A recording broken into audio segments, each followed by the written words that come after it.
মুসা তোমার অনুসারীদেরকে নিয়ে তুমি এই মিশর ত্যাগ করো, চলে যাও। কোথায় যাবেন? কেনানের উদ্দেশ্যে রওনা দাও। আল্লাহ রাব্বুল আলামিন বনি ইসরাঈলদেরকে নিয়ে মুসা আলাইহিস সালামকে তিনি কেনানের উদ্দেশ্যে বের হওয়ার জন্য বলে দিলেন। মুসা আলাইহিস সালাম বলে দিলেন, রাতের আধারে আমাদেরকে বের হয়ে চলে যেতে হবে ফিরআউনের কবল থেকে। ইব্রাহিম আলাইহিস সালাম যেভাবে কবল থেকে বেঁচেছিলেন, আমাদেরকে আল্লাহ রাব্বুল আলামিন ওইভাবে হেফাজত করবেন। তার সাথীদেরকে অনুসারীদেরকে বলে দিলেন। রাতের আধারে বেরিয়ে পড়লেন, কেনানের উদ্দেশ্যে বেরিয়ে পড়লেন। পথিমধ্যে চলতে চলতে সামনে বিশাল বড় নদী, লোহিত সাগর। কেনার উদ্দেশ্যে যাবেন কিন্তু যেতে পারেন না, সামনে নদী, পেছনে ফিরআউনের দলবল ধাওয়া দিয়েছে। সামনে বিপদ, পিছনেও বিপদ আছে না নাই? কম না বেশি? আরো জোরে বলেন। সামনে নদী, পিছনে ফিরআউন। নদীতে পানি খেয়ে মরবো, আর পেছনে হলে জবাই। ঠিক কিনা বলেন? বিপদ। মুসা আলাইহিস সালামের অনুসারীরা বললেন, বনি ইসরাইল জাতীয় মুসা, শিগগির আমাদের বাঁচাও। পেছনে ফিরআউনের দলবল দেখা যায়। এখন যদি এই নদী পার হতে না পারি, ফিরআউনের দল অনেক কচু কাটা করবে আমাদের। মুসা তখনও কার উপর ভরসা করছিলেন? আল্লাহ। আরো জোরে বলে। মুসা তখন আল্লাহর উপর ভরসা করেছিলেন। মুসা বললেন, ভয় করার দরকার নাই, আল্লাহ রাব্বুল আলামিন আমাদেরকে একটা পথ বের করে দেবেন। বলেন সুবহানাল্লাহ। আল্লাহ বলেছেন, লা তাকনাতু মির রাহমাতিল্লাহ। আল্লাহ বললেন, ও ঈমানদারেরা, কখনো হতাশ হও না, কারণ যেখানে সবার রহমত শেষ হয়ে যায়, আমি আল্লাহ রাব্বুল আলামিন রহমত সেখান থেকে শুরু হয়ে যায়। সুবহানাল্লাহ, সুবহানাল্লাহ। আল্লাহ রাব্বুল আলামিন মুসাকে ডাক দিলেন, ও মুসা, তোমার হাতে ওটা কি? আল্লাহ নবী মুসা বললেন, ও রাব্বুল আলামিন, আমার হাতে এটা লাঠি। মুসাকে বললেন, ও মুসা, তোমার হাতের লাঠির কাজ হলো এখন ওই পানিতে বাড়ি দাও।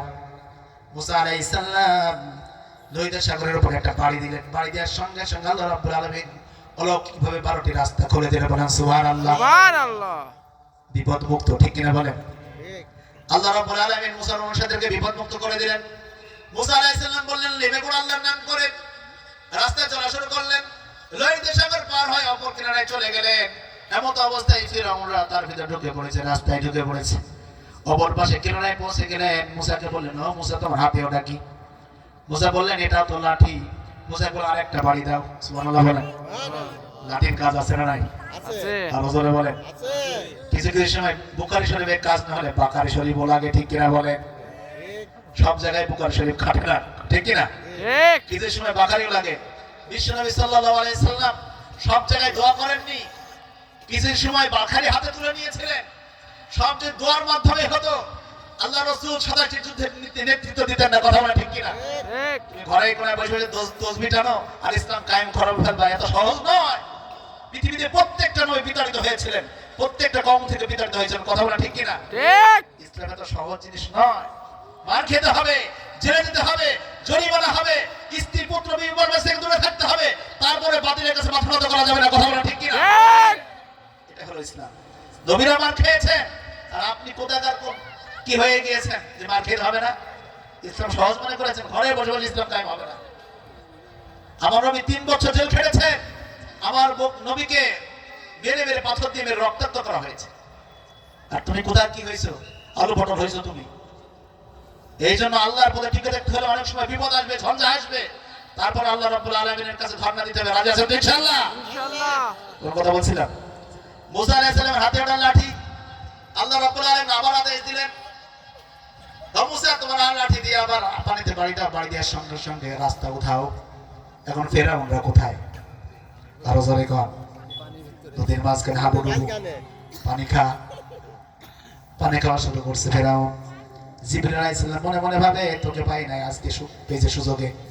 জিবরিল আলাইহিস সালাম লোহিত সাগরের নিচ থেকে কাদা তোলে আর ওই ফিরআউনের মুখে মারে। আল্লাহু আকবার, আল্লাহু আকবার, আলহামদুলিল্লাহ বলেন। আলহামদুলিল্লাহ। জিবরিল আলাইহিস সালাম মনে মনে ভাবে, আমার নবী মুসাকে অনেক কষ্ট দিছো ফিরআউন, আজকে তোমাকে পেয়েছি, আজকে তোমাকে ছাড়বো না। মুসা আলাইহিস সালাম ওপার কিনারায় দাঁড়িয়ে সব দৃশ্য দেখছে। সুবহানাল্লাহ বলেন। সুবহানাল্লাহ। জিবরিল আলাইহিস সালাম ফিরআউনের মুখে এভাবে কাদাবাড়ি নিক্ষেপ করছে। আর ফিরআউন যখনই বলছে, ও আল্লাহর নবী মুসা, তোমার আল্লাহর উপর আমি ঈমান আনলাম, তুমি আমার ঈমানকে গ্রহণ করো। আর অমত অবস্থায় জিবরিল আলাইহিস সালাম মুখের ভিতর কাদা নিক্ষেপ করছে যে কাদা খা। ঠিক কিনা বলেন? সারা জীবন ফলমূল খাইছো, কাদা খা। জিবরাইল আলাইহিস সালাম কাদা নিক্ষেপ করলেন যাতে কালিমা তার মুখ দিয়ে না বের হয়। আর জিবরাইল আলাইহিস সালাম মনে মনে ভয় পাচ্ছিলেন, আল্লাহ তো দয়ার সাগর, রহমান রহমান রহিম, তিনি যদি এই সময় এই ফেরাউনের কথাটাকে কবুল করে না, আমি তো বিপদ। ঠিক কিনা বলেন? ঠিক। আল্লাহ রাব্বুল আলামিন বলে দিয়েছেন আগেই, ইন্নাল্লাহা লা ইয়াহদিল কওমাজ জালিমিন, নিশ্চয়ই আমি জালিমদেরকে কোন সময় হেদায়েত দেই নাই। বলেন আল্লাহু আকবার। আল্লাহু আকবার। মুসা আলাইহিস সালাম পার হয়ে চলে গেলেন। ফেরাউন ঈমান আনার চেষ্টা করলেন, আল্লাহ রাব্বুল আলামিন বললেন, না না, তোর ঈমান আমি কবুল করব না। এত বড় বিপদ থেকে আল্লাহ রাব্বুল আলামিন মুসা আলাইহিস সালামকে বাঁচিয়ে দিলেন। মুসা আলাইহিস সালাম কেনানের উদ্দেশ্যে রওনা দিলেন।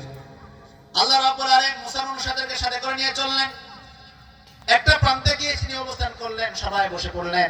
মুসা আলাইহিস সালাম সেখানে অবস্থান করে ফেললেন, তাবু গাড়লেন। মুসা আলাইহিস সালাম বললেন, আল্লাহ রাব্বুল আলামিন আদেশ দিয়েছেন কেনানকে উদ্ধার করার জন্য, ফিলিস্তিনকে উদ্ধার করার জন্য আল্লাহ রাব্বুল আলামিন আমাদেরকে তাগিদ দিয়েছেন। ও আমার অনুসারীরা, তোমরা যদি এই মুহূর্তে আমার সাথে যুদ্ধ করতে যাও, তোমরা যদি ওখানে গিয়ে একবারে দাঁড়াও, ওই সমস্ত কাফের মুশরিক ওখানে ভেঙে যাবে। আল্লাহু আকবার। আল্লাহু আকবার। কি বলেছিলেন আল্লাহ?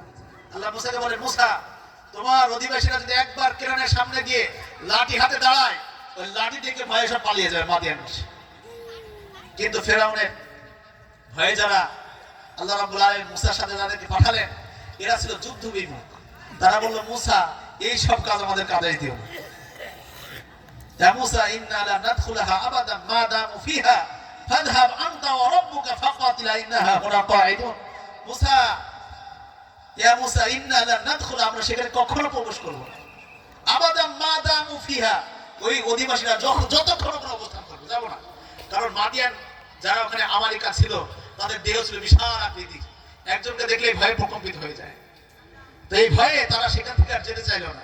আর মুসাকে বললেন, মুসা, ফাযহাব আনতা ওয়া রাব্বুকা ফাকাতিলা ইন্নাহা হুনা কাঈদুন। বলেন, মুসা, তুমি যাও আর তোমার আল্লাহকে যুদ্ধ করে আমরা এখানে বসে থাকি। নাউযুবিল্লাহ বলেন। নাউযুবিল্লাহ। কত বড় গাদ্দার দেখেন বনি ইসরাইল জাতি। বললেন, হে মুসা, তুমি যাও আর তোমার রব যাও, যুদ্ধ করো, আমরা এখানে বসে বসে দেখি। সেই কথা, এই কথা বলার জন্য এখানে নিয়ে আসলাম কথাটা।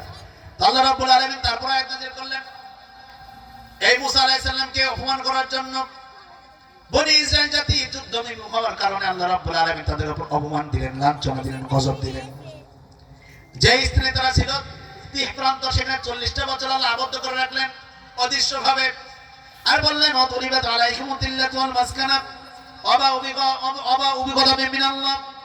আল্লাহ রাব্বুল আলামিন বললেন, তাদেরকে আমি যুদ্ধ বিমুখ করালাম, তাদেরকে আমি শাস্তি দিলাম, সম্মান বিমুখ করালাম। আল্লাহ রাব্বুল আলামিন সেই কথা বললেন, সম্মান ইজ্জত শুধু আল্লাহ তার রাসূলের জন্য। আবার আল্লাহ রাব্বুল আলামিন লাঞ্ছনার কথা গিয়ে বলতে গিয়ে তিনি বললেন, আর তাদের উপর আরোপ করা হলো লাঞ্ছনা পরমুখপাক্ষিতা। তারা আল্লাহর রসনালে পতিত হয়ে গেল।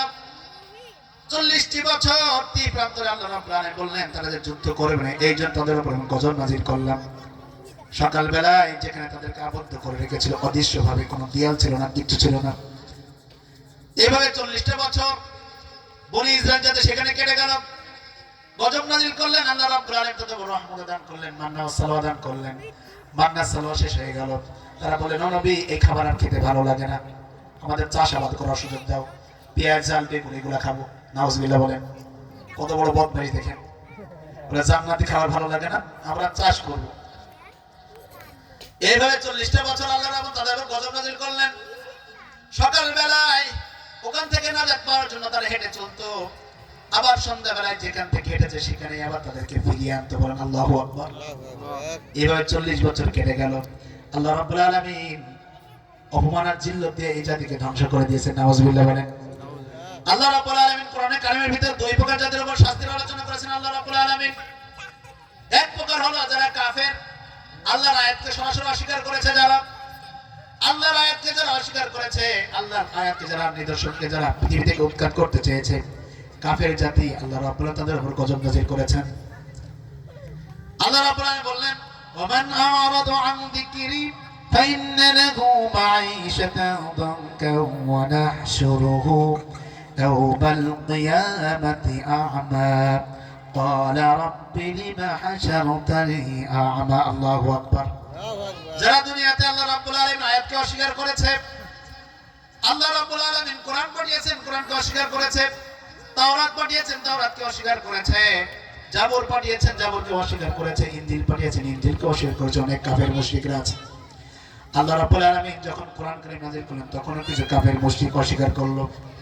আল্লাহ রাব্বুল আলামিন তাদেরকে কাল কিয়ামতের ময়দান বলবেন, আমান আ'রাদা আন যিকরি ফাইন্না লাহু মাঈশাতান দানকা।